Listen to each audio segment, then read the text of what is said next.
Hola a todos, gracias por acompañarnos a nuestra edición del podcast del Club de Empresarios de Baja California.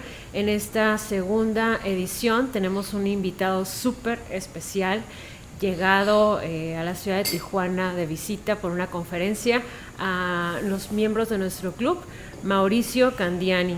Bienvenido, es un placer tenerte por aquí y aparte que nos des la oportunidad de grabar este podcast. Muchas gracias, encantado de estar en Tijuana una vez más.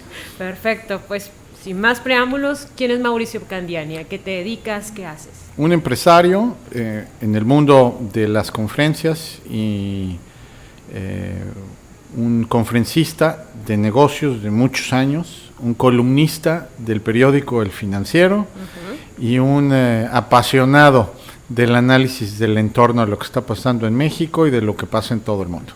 Y wow, mira que nos has dejado muy pensativos, muy reflexivos con esta plática que nos acabas de dar hoy con el tema del empresario mutante.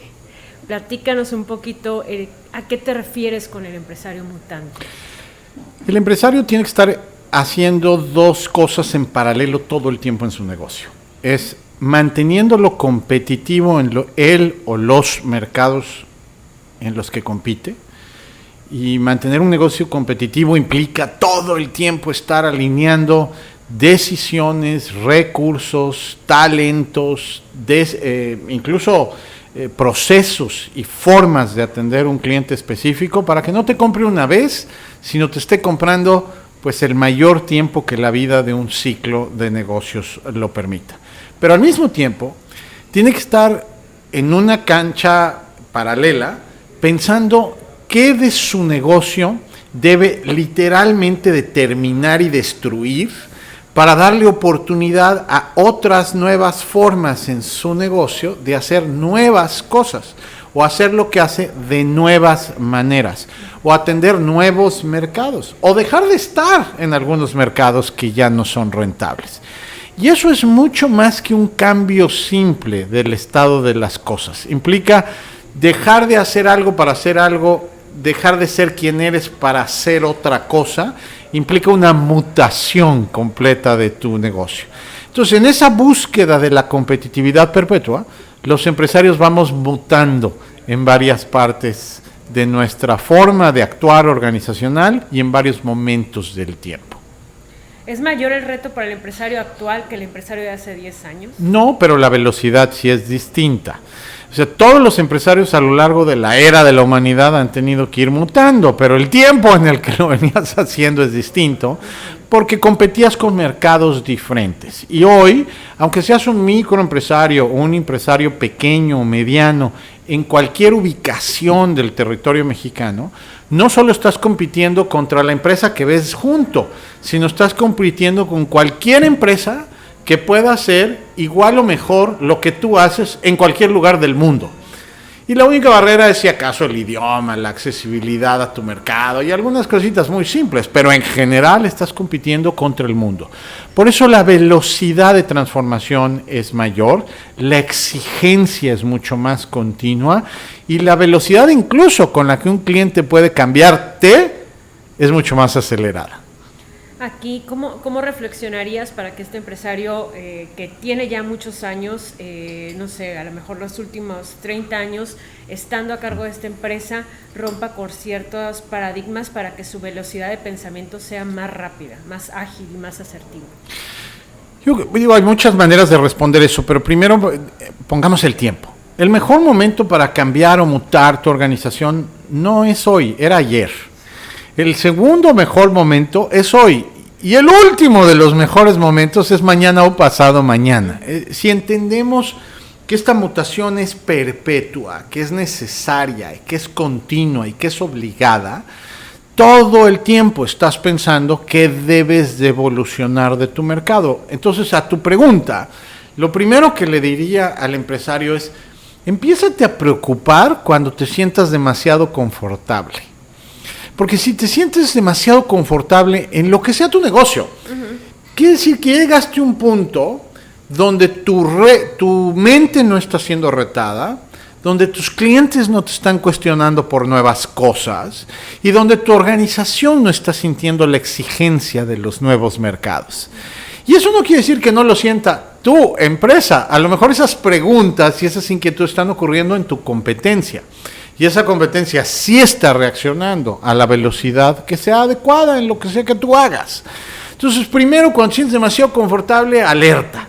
Y hay una segunda cosa, que es, los clientes hablan con sus pies, no con sus palabras. O sea, ¿qué quiero decir con esto? Cuando tú de repente pierdes un cliente, pierdes otro cliente, no te dijeron nada, a lo mejor no lo sentiste en tu balance, porque lograste un cliente nuevo de repente, otro vendedor trajo otro nuevo cliente relevante, y entonces el efecto fue neutro en tu organización, uno sustituyó al otro, pero el efecto neto fue no creciste, el efecto neto fue no se movió tu negocio, siguió haciendo exactamente lo mismo, nada más que con clientes diferentes. Entonces las empresas tienen que seguir creciendo porque tienen un vector de fuerza en donde todo el tiempo, en razón de la competencia y de cambios de mercado, van a perder algunos clientes. Pero hay que entender por qué estás perdiendo los clientes que estás perdiendo y por qué estás ganando los clientes que estás ganando. Si en la mente del empresario no está en esa escucha continua, segunda alerta que hay que traerlo a la atención. Y lo tercero, que es una especie de dilema contra la realidad. O sea, ¿qué quiero decir esto?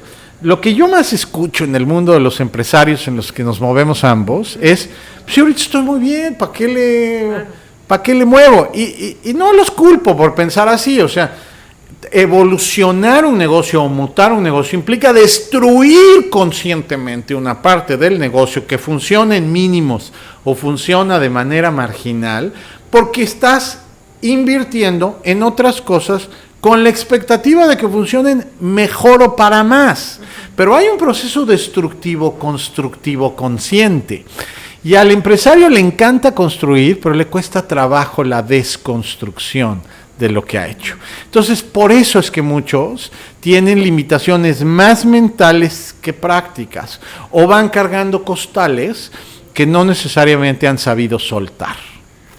¿Qué recomendación podrías darle a ese empresario que está en esa situación donde la mente no está tan abierta para tanto cambio? ¿Sería un tipo de coaching financiero, un coaching económico que tuviera al lado, o algún tipo de estar, aparte, digo, habrá quienes tengan la costumbre de estar al día y leyendo las noticias y periódicos y una fuente de información fija? Habrá otros que acostumbren a tener un poquito más de la base académica, que digan, bueno, es que mejor me meto un diplomado, pero no sé si los tiempos ya nos den para todos. Yo creo que hay 3 niveles en los que una persona puede someter su conocimiento y su habilidad a ser retado para ver si está en donde debe de estar. El primero de ellos no tiene que ver con la intervención de nadie, o sea, tiene que ver con el hábito de analizar otras industrias que no son las tuyas. Entonces, tú te dedicas al mundo de los servicios, ve a ver qué están haciendo los comerciantes de bienes físicos. Te dedicas al mundo de los bienes físicos, ve a ver qué están haciendo en el mundo logístico y de transporte. Ve a ver qué están haciendo en el mundo de las comunicaciones. O sea, adéntrate en otros mercados, porque la mayoría de las innovaciones en las organizaciones no parten de hacer todo completamente distinto. Parten de la mejora incremental. O sea, tú observas que en otro lado están haciendo algo, dices, mira qué interesante, piensas cómo ese algo puede ser interiorizado en tu realidad, evalúas qué puedes efectos positivos causar en tus clientes y en tus prospectos, y normalmente pruebas, ensayas hasta que ¡paz! Le encuentras algo que resulta diferenciador o relevante o muy apreciado, de mucho valor para tus clientes, pero parte de ver otras realidades. Y esto que digo que puede sonar a tecnología, el obvio, es lo que hacen los menos, ¿eh? O sea, la gente tiende a observar a sus iguales, a sus competidores, y cuidado, porque solo observar tus competidores te lleva a la convergencia, como diría Michael Porter en su libro de What Strategy Is. Bueno, no es un libro, es un paper. Pero la convergencia es terrible, porque tú te vas a parecer a tu competidor, cuando la estrategia lo que busca es decidir cosas para que seas único, irrepetible y diferenciado de tu competencia. Y para eso hay que estar buscando en otros lados, pero realmente en otros lados. La segunda cosa que yo recomendaría, que es un nivel superior, ¿no? Es ten conversaciones profundas con gente que sepa mucho más de otros temas que tú. Y esas conversaciones tienen que ser con 5, 6, 7 porqués. A ver, si yo no sé mucho del mercado logístico, pero si fuera mañana a un centro de distribución logística y me dejara entrar a uno de alta tecnología como Amazon, o de tecnología más elemental como la empresa de la esquina de transporte, o sea, no me da igual el número, lo que yo entraría es a preguntar 5 porqués. Oiga, ¿por qué se ubicó aquí? ¿Por qué estos camiones? ¿Por qué el control de sus vehículos? ¿Cómo hace esta cosa? Porque además es mucho más fácil que alguien que no es mi competidor esté en disposición de compartir que alguien que es mi competidor. Y lo primero a lo mejor no lo entiendes, a lo segundo a lo mejor te parece que no es aplicable, pero de repente algo te van a decir que dices, y te pongo un ejemplo del concepto de desmaterialización de los servicios, que es un concepto que en el mundo de los negocios está muy vigente. Yo la primera vez que escuché el concepto no me dijo literalmente nada, la desmaterialización del servicio. Ok. De repente escuché por primera vez a otra persona de un mundo diferente el ejemplo de cómo cambió en la industria aérea. Yo no sé si te acuerdas, pero los primeros boletos que te acordarás que compraron tus papás por ti y no sé qué, tú tenías, punto y aparte de cómo era el método de la compra, tú tenías que pedirle a la señorita 1, la 2 o la 3 que te asignara el lugar. Y era la señorita la que te decía, tengo ventana, tengo pasillo, tengo sección de fumar o no fumar. Claro. Y ella tenía que asignarte el asiento con veto a saber qué criterios que imperaban en la época. Hoy la desmaterialización del servicio, se quitó ese componente de servicio y hoy servicio es que tú en una pantalla veas cuál es el inventario disponible en el cine, en el teatro, en el avión, en el tren, en donde me digas, y tú elijas dónde quieres estar sentado. Y más allá de no elegir, tú puedes estar dispuesto a pagar diferente por estar en una sección o en otra, en un momento distinto al tiempo. Ese concepto de desmaterialización de servicio, que partió en las aerolíneas, lo adoptaron después otras industrias. Como ese ejemplo, tú podrías tener en tu negocio cosas que estén haciendo los transportistas que en tu tienda funcionen.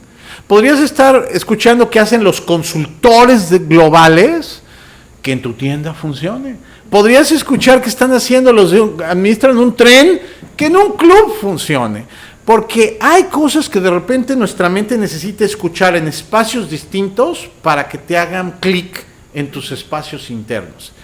Y el tercer nivel es cuando necesitas contratar o asistirte de una persona que ya haya hecho antes algo que tú no lo has hecho. Y el mejor ejemplo está en el mundo de los sistemas. Si tú vas a implementar por primera vez un CRM, un ERP, un sistema de protección de datos cibernéticos de toda especie, y es la primera vez en tu vida, o sea, sabes que tienes que hacer, pero tú no lo has hecho, hombre, te conviene que ahí sí te asistas de un profesional que lo haya hecho no 2, ni 3, ni 5, que lo haya hecho 25 veces. Porque aunque tú le tengas que explicar ciertas especificaciones de tu negocio, esa persona sabe de esa tecnología, herramienta o procedimiento que estés tú evaluando insertar en tu actividad. Entonces son niveles distintos en los que te puedes complementar de realidades diferentes. Pero tu pregunta fue muy interesante. ¿Cómo rompemos esos paradigmas mentales? Y esos solo se rompen cuando tu mente y tus oídos ven y escuchan cosas que no habían pensado o escuchado antes. Wow. Como bien dijiste, andamos los dos ahí metidos en este ambiente empresarial, ¿no? Tú ves distintas formas de actuar, distintos modos de manejar un negocio en todo nivel nacional. Sí. En Baja California, ¿qué particularidades ves que baja californiano, el empresario, está dejando de aprovechar? Mira, yo al empresario de Baja California, primero siempre lo he visto como muy luchón, ¿no? Muy trabajo, muy todo el tiempo está en movimiento. Eso no lo puedo decir de todos los estados que visito. Pero aquí hay esa característica. Aquí no tenemos fiestas. Y eso es un positivo sin duda, que hay que subrayar y que lo vemos siempre con mucho agrado los que venimos, ¿no? Pero hay una característica que yo veo en Baja California, que es a quién tienen como referente. Y por su geografía y por su localización en la frontera, su primer referente siempre es Estados Unidos. Es lo que está, incluso lo acuñan, como del otro lado se hace esto. Y esa frase del otro lado la utilizan en positivo por momentos y creo que se convierte en un lastre por otros momentos. Déjame poner el dedo en la llaga. Oye, es que en el otro lado están haciendo estas cosas super mal y entonces nosotros para hacer en nuestra empresa estar equivalente van, comparan allá y regresan. Muy bien, comparación positiva. Oye, ¿por qué no se hace esta cosa en Tijuana o en la zona fronteriza que me digas del estado de Baja California? No, es que eso solo en el otro lado. Aquí no.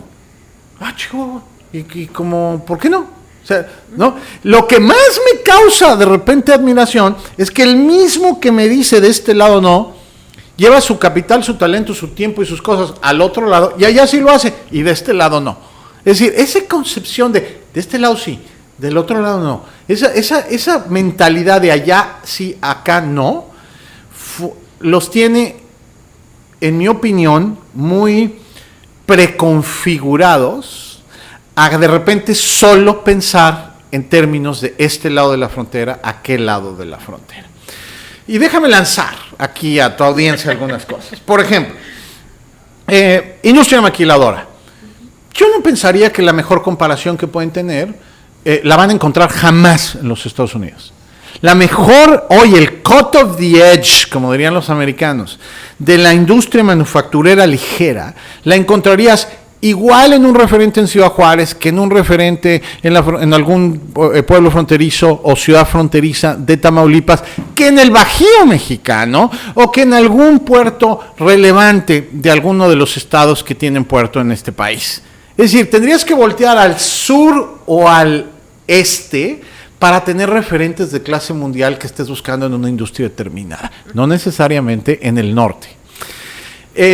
También podrías tú pensar que los referentes tienen que ser, en el lado baja californiano, lo que observo mucho es que tienen tanto que hacer en su estado, es tan relevante lo que está pasando en este estado hacia el sur, hacia el norte, en algunas cosas, tienen tantas oportunidades y tanto que hacer en el sector privado, que de repente sí percibo, y lo digo con absoluto cariño y respeto, una especie de descuido en la infraestructura pública.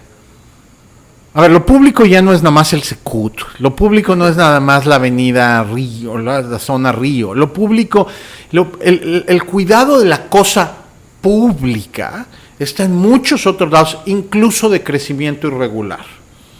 Entonces, ahí hay un benchmark que me parece interno que tienen que hacer. Yo no sé cuál sea la cuadra más bonita de Tijuana, pero sí sé que todas las cuadras más feitas de Tijuana se tendrían que parecer a la más bonita. No los tijuanenses acostumbrarse a ver las feitas y las bonitas. En el mundo de la empresa, no sé cuál sea la empresa más competitiva que tenga Tijuana, pero sí sé que las empresas no tan competitivas deberían de ser más competitivas que la más competitiva de Tijuana. Es decir, el benchmark se puede hacer de muchas maneras. Y la otra, y en consecuencia en esto que te estoy diciendo, me parece que hay una gran posibilidad y área de oportunidad que tendría el empresario de esta zona noroeste del país de viajar a otras latitudes y ver el desarrollo que está habiendo en otras partes de México, no solo en otras partes de Norteamérica, porque sí hay una velocidad relativa en la cual uno puede aprender mucho y retarse mucho. Claro, definitivamente. Bueno, muchos retos y también volviendo un poquito a la plática, nos comentabas sobre diversificación, ¿no? Que ya ahorita no es como un tema novedoso, sin embargo es algo que tiene que seguir teniendo presente el empresario. Sí. La parte de diversificar y estar viendo a lo mejor dónde invertir, en qué invertir. ¿Cuál sería tu recomendación en base a tu conocimiento en inversión? La diversificación es algo que debe estar tatuado en el plan de acción del empresario. La dependencia de un solo cliente, una sola industria, un solo sector geográfico, un solo estado, un solo país, un solo continente. Es decir, depende de la escala en la que estemos hablando. La no diversificación, en definitiva, es algo no recomendable. Es al revés. Si yo tengo la mayoría de mis clientes en el sector automotriz, híjole, te tienes, además de que sigas haciendo profundas y sostenidas y rentables las relaciones con el sector automotriz, debes estar buscando otros sectores de la economía en las cuales diversificar tu negocio, porque si en algún momento se te frena el sector automotriz, ejemplo que está pasando en la vida real, ¿no? Tendrías que tener la posibilidad de girar tu capacidad productiva, de mover una parte de tu capital, de girar en la dirección de otras industrias que estén pujantes, quizá la agroexportación o la industria aeroespacial, pero tuviste que haber trabajado esa diversificación productiva continuamente. Entonces yo siempre digo que la diversificación empieza contando con tu mano los 5 dedos que tengas y tienes que ir pensando. ¿Tengo diversificación de sectores o industrias? Si la respuesta es no, tienes que irla a buscar. ¿Tengo diversificación de tamaños de empresas? O sea, en mi pie, cuando yo analizo mis clientes, unos son grandes empresas, otras son medianas empresas y otros son pequeñitas empresas. Tengo diversificación regional. Oye, vendo todo en Baja California. Mal, hay que ir a vender al Bajío, hay que ir a vender a Regiolandia, hay que ir a vender en California, todavía en California no, pero hay que ir a vender a Sonora, hay que ir a vender a Baja California Sur, hay que tener diversificación regional. De repente algo pasa en Los Cabos, te deja de comprar tu cliente en Los Cabos. Si estás bien diversificado, hombre, no te va a gustar, pero no te va a afectar porque tienes una diversificación relevante regional. Oye, ya tengo, Mauricio, una diversificación regional suficiente. Ahora lo que necesito es una diversificación en función de la globalización que estamos viviendo y en otros países. Perfecto. ¿Hacia dónde hace sentido que vendas? ¿Hacia el norte o hacia el sur? Porque es una elección a tomar. ¿Vas a vender en Centroamérica, en Latinoamérica, porque tu servicio hace sentido en esa dirección, o tu producto, o vas a diversificarte hacia el norte, Estados Unidos y Canadá? Por favor, siempre incluyan a nuestros otros socios comerciales.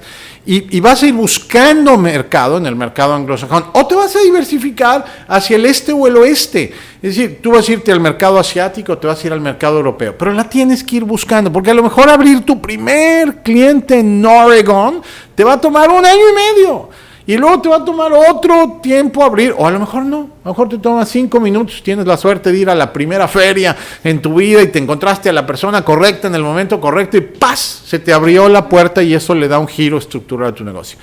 Pero cuando ya tienes diversificación de sector, de tamaño de industria, de geografía local y después de geografía global, puedes estar pensando en la diversificación de otros negocios. Yo no soy muy partidario de diversificarme en muchos negocios si no he diversificado primero mi negocio primario, porque entonces diluyes tu atención del negocio que está produciendo, y eso nunca lo recomendaré.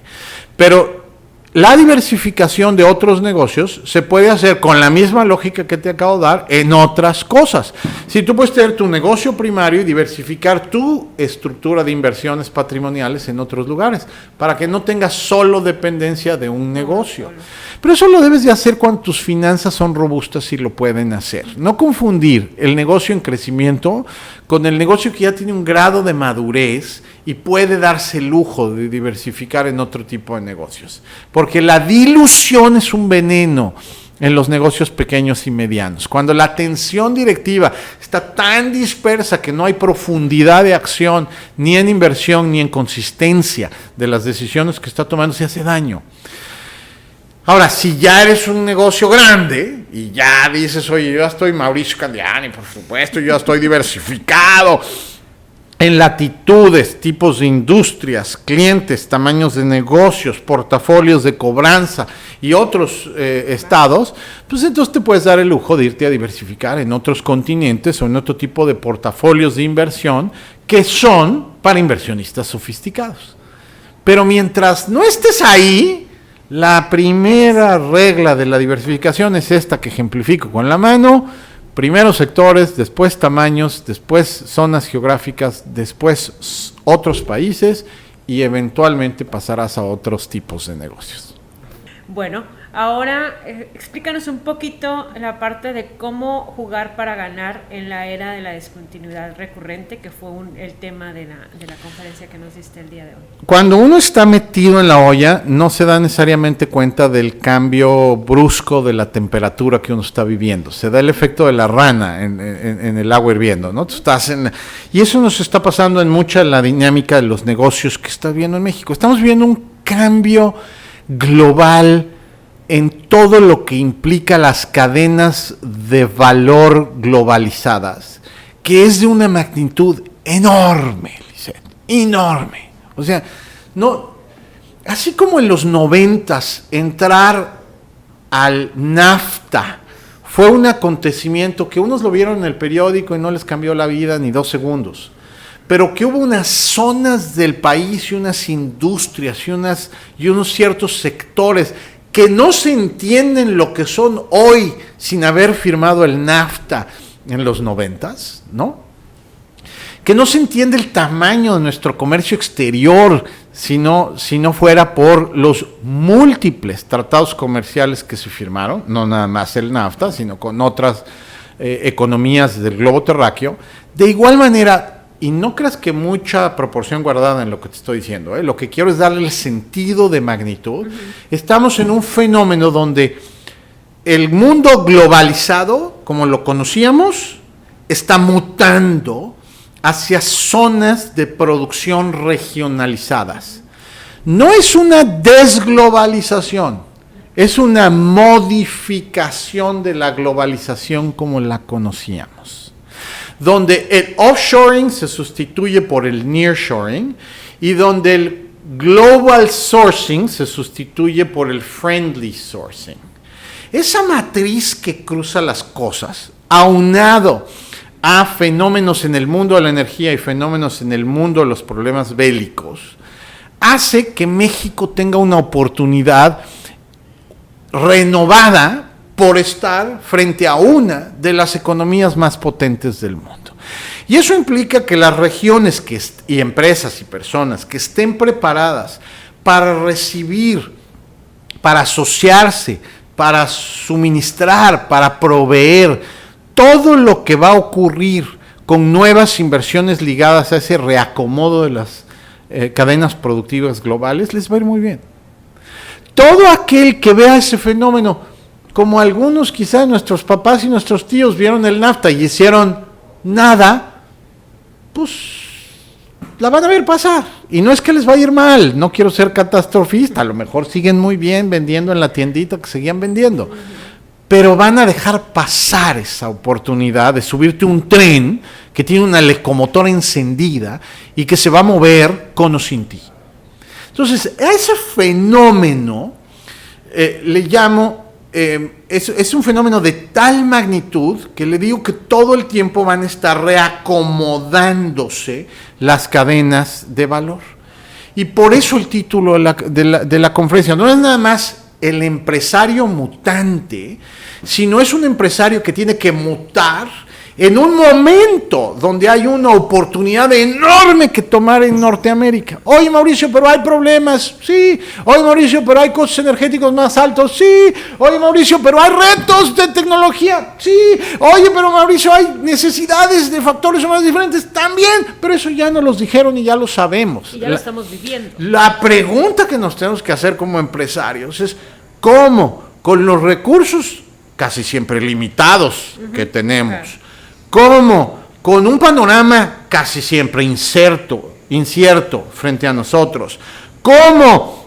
Frente a cosas que sí disponemos y otras que carecemos, podemos acomodar los factores productivos de nuestra producción empresarial para subirnos ese tren de la discontinuidad recurrente. Discontinuidad no lo pongo en las conferencias como una palabra negativa, sino como una palabra de oportunidad.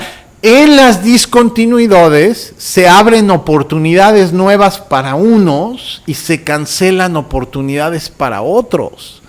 Pero en esa realidad hay oportunidades que puedes tomar. Y eso creo que es lo que todo empresario del norte, del centro y del sur tenemos que estar entendiendo para poder girar nuestros negocios hacia los sectores de oportunidad.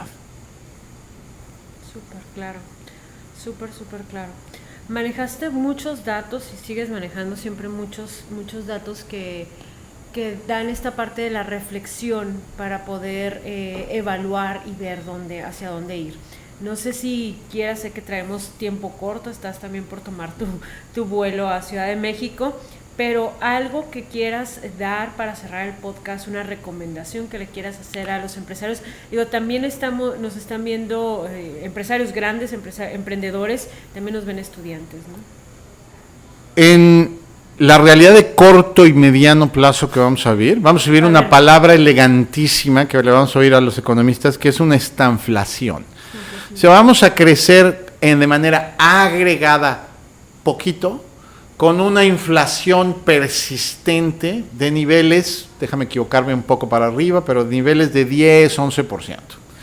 Y el gobierno y el Banco de México y la Fed en los Estados Unidos y los gobiernos internacionales tratando de controlar y contener esa inflación para llevarlas a niveles menores, y los gobiernos, los que se apunten en la lista de los promotores, intentando hacer con decisiones de política pública que las economías crezcan un poco más. Pero en general, en este orden que te dije las cosas, es como los gobiernos lo ven. Primero contener la inflación, después estimular el crecimiento.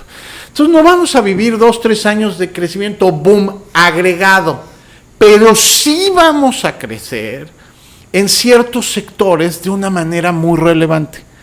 Entonces el consejo que yo le doy a quien nos quiera escuchar es, en el mundo en el que tú vendes, agarra 2 hojas y clasifica a los clientes en función de industrias que no están creciendo e industrias que sí están creciendo.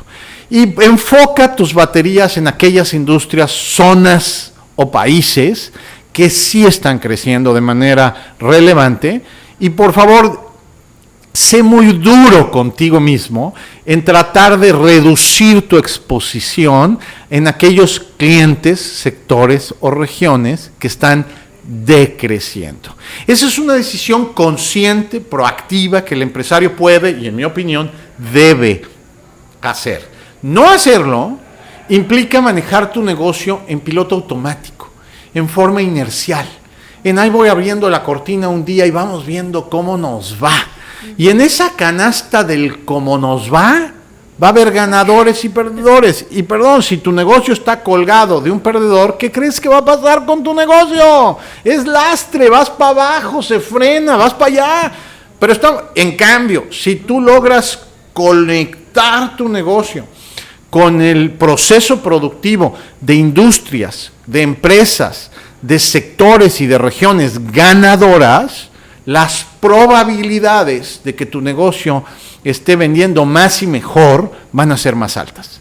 Pero eso implica tomar ciertas decisiones duras que sean en tu negocio internamente coherentes y que se tomen a tiempo para conectar tu negocio con el nuevo futuro. Si eso lo haces, soy optimista, va a haber oportunidades para muchos. Y si no lo haces, pues después no te quejes, hombre, porque el sol sale para todos los días y hay unos que se conectan mejor. Claro. Muchísimas gracias, Mauricio. ¿En dónde te pueden seguir? Tienes una columna en El Financiero, pero ¿dónde más te pueden seguir las personas? Los lunes en la sección de empresas en El Financiero publico mi columna desde hace varios años, se llama Gestión de Negocios. Me pueden seguir en Twitter en Instagram, en LinkedIn o en Facebook. Confieso aquí de manera pública que soy más seguidor de Twitter y de LinkedIn que de las otras, pero de todas maneras en todas trato de estar lo más activo que mi agenda lo permite. Perfecto, pues qué placer tenerte por aquí. Muchas gracias por acompañarnos y por toda esta información que nos dejas. Gracias por la invitación. Y gracias a ustedes por sintonizarnos. Nos esperamos en el siguiente capítulo del podcast del Club de Empresarios de Baja California.